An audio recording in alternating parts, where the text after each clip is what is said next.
Well, my next guest is going to be here in Burlington on Saturday, November the 13th, playing the Burlington Performing Arts Center. Very pleased to welcome to Halton News, Stephen Page. How are you, Stephen? I'm great. How are you, Jason? I'm doing fantastic. Now, you're smiling right now, and I would guess part of that smile is not only being here with me, but the fact that you actually have tour dates on the docket coming up, getting back out and performing live. How does this feel after so long? Exciting, terrifying. I mean, it's both. It's great. Like there have been so many times that we've had to move dates back. Like a lot of these Ontario dates were supposed to happen, a year and a half ago, and then they're supposed to happen a year ago, and they're supposed to happen last. Like it just kept getting pushed, and it's kind of weird being the first out of the gate. Like being the last thing I wanted to do is do anything that's unsafe. So we're kind of being a little bit draconian when we're negotiating these deals, and I think you have to be. The most important thing for me is that the audience is safe and comfortable and that's how you can have a good time. So if you're not worrying that things are unsafe. So luckily the venues have been really great to work with on this, but you're still first out of the gate. I still have to go to the bathroom at the truck stop along the way. All that stuff is foreign to me. I've done a couple of gigs early in the summer down in the US that I could drive to from home. And that was exciting, but it was back when we kind of thought everything was before the fourth wave blew up, and there were outdoor shows, and it was kind of this felt like a triumphant return, and then everything kind of went south again. So here now we're doing it well thought out, and I get to see my friends, Craig Northey and Kevin Fox in the Stephen Page trio. So that's gonna be the greatest thing, is just to be able to play and make music with other human beings and human beings that I love, all over again. Well, I mean, you obviously, much like all of us, have been isolated, but early in the pandemic, you actually released a song called Isolation. And I'm kind of curious, how did the pandemic and being unto yourself affect your creative process? Because you were just left to your own devices. Sure, I think like many people who are uh, in the creative world, whether it's their business or it's just something that they do. People had this idea at the beginning of the pandemic, beginning of lockdown, like, now I'm going to write the great Canadian novel.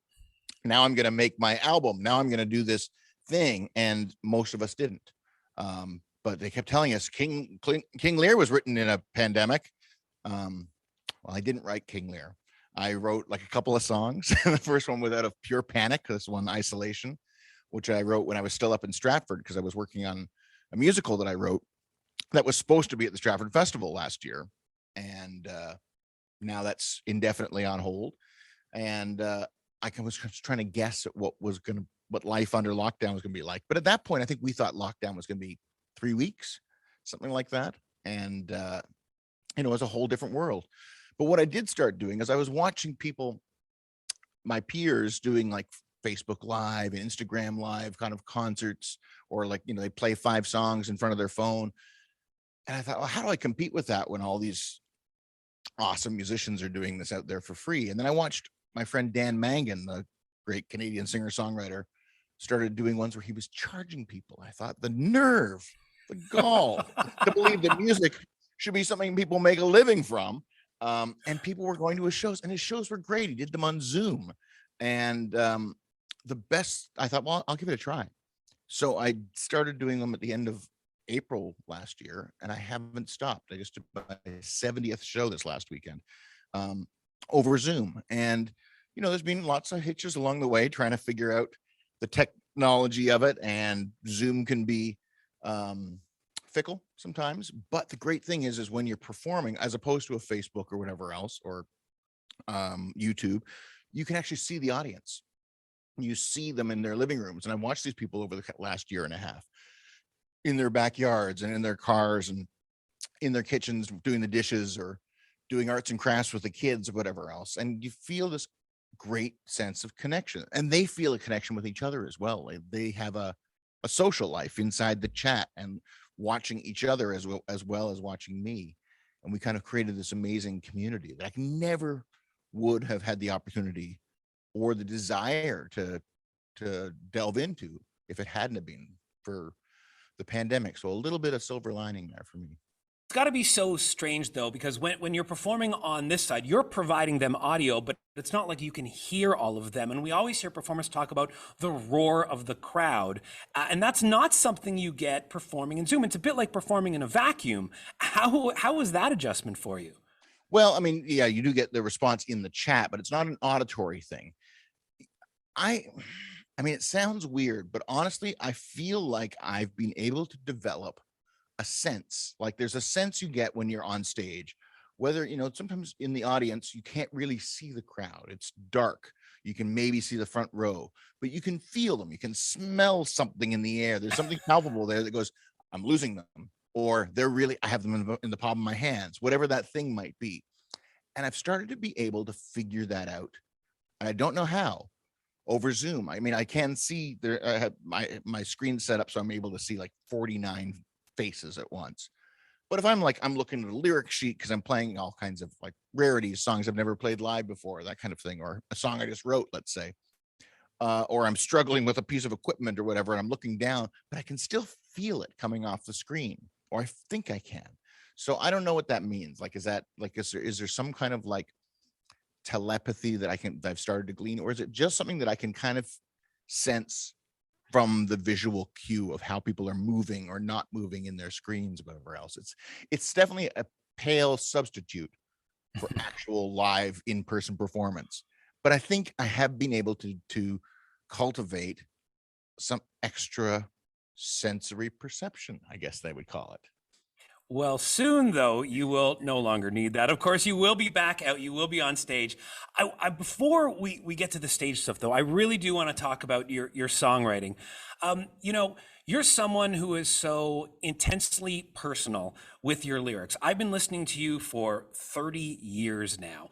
You have, and essentially, I feel like I have heard the soundtrack of your life.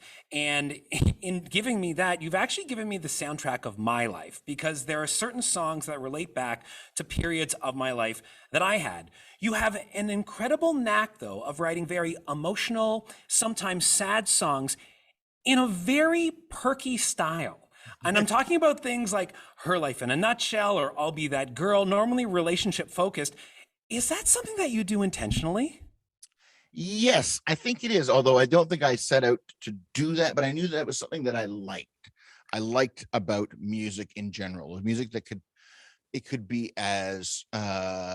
could be a sucker punch, but it could also be a way that kind of like help to have a extra layer. So I mean, even think about a song like, I don't know, a song like a 60s song like Happy Together. You can look at that song as being very exactly how it appears and on those, or you could listen to it as being a very melancholy song wrapped inside of something that's very shiny and happy. And I think that's always appealed to me. I think that, at their best, my favorite songwriters, whether it's the Beatles or it's Randy Newman or the Smiths, even, can write something that sounds like it could be hopeful or positive, but it has tons of doubt or darkness inside the lyric. And I think that's kind of how people are a lot of the time. We don't always carry our sadness or our darkness on the outside. We do occasionally, but for the most part, it's something that's within, while we try to show the world something that's much more positive. Now, along with the lyrics, I mean, you have a voice that you could sing the alphabet and I would be completely engaged. And I'm just curious, I've seen you on stage turn off the mics and sing Break Your Heart. But I'm curious if there is one song that every time you go on stage, you look forward to performing that night. Um, well, it's something like doing Break Your Heart without the microphones is one of those things that like you have to gauge again that sense of, is the audience are they, because you rely on their participation, their silence or their attention is as much participation as their applause or their singing along. So it doesn't always happen. So there are those moments like where you think, okay, is this a night where we pull out that, I don't want to call it a trick, but it's that thing that we have in our back pocket that we can use, that when it works well, it's really successful and people remember it. It's emotional. It's a connection between us and the audience that everybody comes and walks away remembering. But if it doesn't work, it's kind of mediocre. So you have to make sure that you're in the right space for it. A song like Brian Wilson that pretty well everybody in the audience will know, it's a great feeling because I my favorite thing in the world is to hear an audience sing along. I think that's the greatest thing we can do together is make music together. We can be your hosts, but I want the audience to sing, even if they don't know the words. Doesn't matter to me. I want to hear the sound. I want to hear the emotion. I want to hear those. You're talking about the memories, the soundtrack of your life. I've seen lots of bands, especially when I was a teenager. You go see a band and they wouldn't play their hit or whatever, and you'd think like, what's that all about? There's a couple BNL songs I don't play, but largely duets between me and Ed, and I'm a little Right. sentimental about that. But in general, I I love playing some of those old songs because I know that people in the audience have this connection with them. It has nothing to do with me. It has to do with their first year in university, or it's the song that the one pop song their grandma knew, or it's like a song that their little brother used to sing all the time that annoyed them, or whatever those things are. It's about that. It's not about me or the band I was in or what I'm doing now, but we get to come together into one room and share that memory together. I think that's awesome. Yeah, so for people who are seeing you on tour, because I think you brought up a great point. You go out on tour, and if you don't play the hits, it's kind of like you will disappoint some people. So when you are out with the trio, you do hear some of those memories. Sure. Yeah, it's a real mix of everything from the earliest Barenaked Ladies songs all the way up to something I may have just written. But when it comes to playing the new stuff, it's not like I'm going to force feed you about, hey, here's my new stuff. Because I know that, you've come for the experience. But what I hope is that when you're in that situation, it feels like we're old friends catching up. And whether you've never met me before because you've never seen the show, but you have some familiarity with the music, or you're a longtime fan, it's a way to catch up for the night. So the new material becomes, here's what I've been doing the last little while. And the old material is a way to reacquaint. And I enjoy it all equally, really. Steve, I want to go back 10 years because you brought up emotion, and it's not actually what I think you probably think I'm going to ask here. But 10 years ago, when I hear the name Stephen Page now, one of the things that is ingrained in my memory is you singing Hallelujah at the funeral for Jack Layton. And we just passed the 10-year mark of his passing. So, a couple questions here with this. First of all, I'm actually wondering how that came about with you to be the chosen one to sing at his funeral. And a follow up, if Jack hadn't passed, I'm wondering how you think Canada would have changed in the modern day. Wow. Well, the first one was answer the first part of that question. I was actually on my honeymoon with my wife in England when we heard the news. I mean, I knew Jack had been sick. I didn't realize how sick he had been, and it was hugely shocking. And I reached out to Jack's kids right away just to send my condolences, and I got a note back from his son Mike almost immediately saying um, that they would like me to sing at the funeral. At that point, I don't think they knew it was going to be a state funeral, but they Mm. wanted me to, whatever the memorial was going to be, would I sing? And apparently Jack had it all planned out. He had decided who he wanted at the funeral, who was going to take part, who was going to do what. And his request was for me to sing Hallelujah. Well, how do you say no to that? And because first when they say sing Hallelujah, I think, oh God, it's been done so many times and so well. Like, how do you compete with Jeff Buckley and Katie Lang and Leonard Cohen himself and stuff? I mean, it's not a competition, I know, but people watch it and they go, oh, it's not as good as when KD did it. Well, then I'm there and it's a state funeral at Roy Thompson Hall. And I look, I'm standing on the stage with the casket on the stage. It's right there next to me with the flag draped on it. And I'm singing and looking at his family right in front of me. And if you watch it on YouTube, you can see like it takes a little bit for me to get it together. And then you get it together and it was a pretty, you realize what the purpose of music is. The purpose of music is to bring people together, to bring comfort, to help people express grief, sorrow, joy, whatever those things may be. So I just felt so lucky to be included. And, I'd been friends with Jack for a long time. I'd known him when he was my city councilor and then my member of parliament. I helped his campaign to become the leader of the NDP. If he had lived, if he was alive now, I like to believe he would have been prime minister.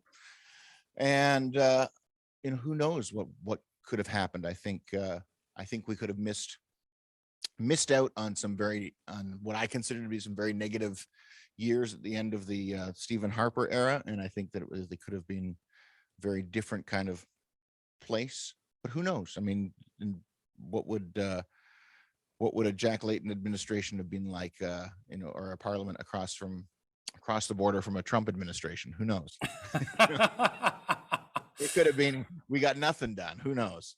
But I certainly miss him. Yeah, as do I. I always said about Jack, you look at the man and the way that he held himself. He's the type of person who looks like he belongs on the Canadian dollar. He just, right. He would have fit right in with all of those very regal photos on Money. He was a great guy. All right, Steve, you knew I had to ask you. Let's just rewind 10 years. The question that everybody knows is going to come. It was 10 years ago. I was actually on a boat and believe I saw your final performance with yourself and Ed and the gang. You guys reunited in 2018. Fans are going to want to know, fans of Barenaked Ladies are going to want to know, where does it sit? Are you on speaking terms? And is reunion ever a word that is used? I would say barely on speaking terms. I hear from Kevin, or I'll text Kevin maybe a couple times a year, maybe Ed once a year. That's about it. Like, I think the reunion is probably out of the question. I'm not adamantly opposed to it. I think those guys are, and that's fine. I'm doing my thing. They're doing their thing. And that's that. I certainly, I wish them well, but I don't see them clamoring for me to join them. So I don't think it's going to happen. All right. Well, hey, I had to ask the question. Steve, this has been an awesome chat. I mean, after listening to you it's literally been the majority of my life, like 30 years of being a huge fan. Thanks for taking time out. I look forward to seeing you in Burlington, and best of luck on the tour right across Canada and the US. Stay safe, man. Thanks a lot. It's great to talk to you.